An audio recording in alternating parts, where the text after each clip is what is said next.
எதுக்காகவும் நீங்க மோடியை விமர்சிக்க மாட்டீங்க, ஏன்னா கள்ள கூட்டணி.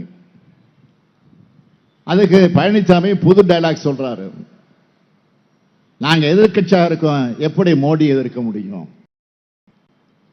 ஆளுங்கட்சியா இருந்தா எதிர்ப்பேன்னு வியாக்கானம் பேசுகிறார்.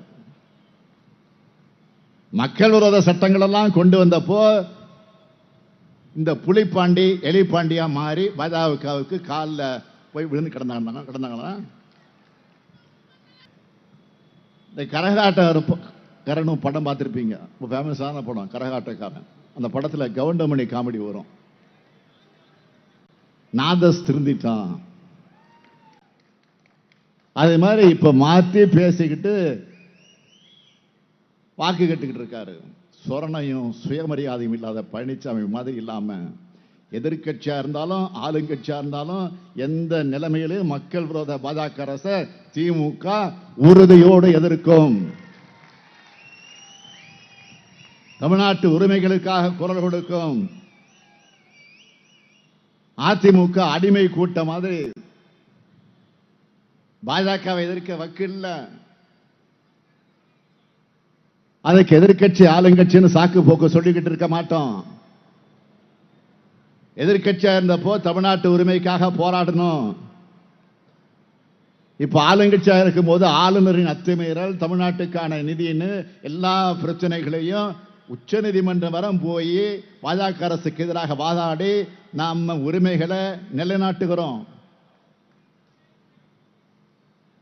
மோடி பிரதமரானதும் 10 ஆண்டுகளாக என்ன செஞ்சாரு? மாநிலங்களே இல்லாமல் ஆக்க நினைக்கிறார்.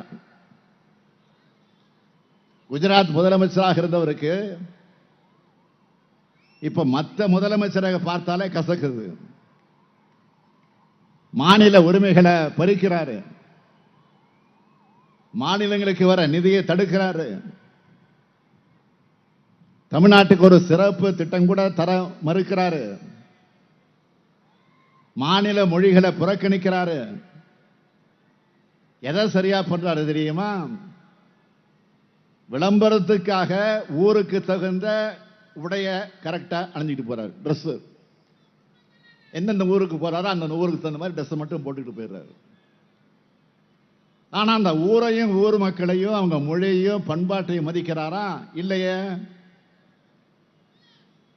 சமஸ்கிருதத்துக்கு நிதியை அள்ளி கொடுத்து விட்டு அன்னை தமிழுக்கு கிள்ளி கூட தரமாட்டேங்கிறாரு. கூட்டாட்சின்னு சொல்லுவாரு, ஆனா காட்டாட்சி நடத்த அத்தனை வேலையும் பார்ப்பாரு. அதனால்தான் அவரால் மக்கள் கிட்ட தன்னோட ஆட்சி சாதனைகளை சொல்லி வாக்கு கேட்க முடியல. உடனே என்ன பண்றாரு? பழைய சம்பவங்களை பற்றி பொய்யான கதைகளை சொல்லி அதன் மூலமாக மக்களை குழப்பி ஏமாத்தி தேர்தல் ஆதாயம் அடையலாமா, முடியுமா அப்படின்னு முயற்சி பண்றாரு.